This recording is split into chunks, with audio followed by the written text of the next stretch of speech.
Kako čuvamo svoj planet Zemlju? Na Zemlji žive životinje o kojima moramo voditi brigu. Na Zemlji imamo i biljke kojima je isto tako potrebna naša briga. Da bi uživali u našoj lijepoj prirodi, moramo je čuvati. Kad opereš ruke, zatvori vodu. Nemoj da voda teče bez veze.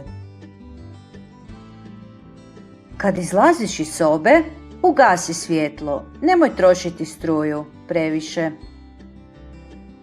Hrana se ne smije bacati u smeće. Smeće ne smijemo bacati po ulici.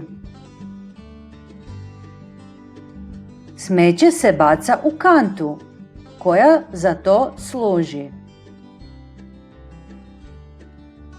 Čuvaj svoju prirodu da ostane lijepa.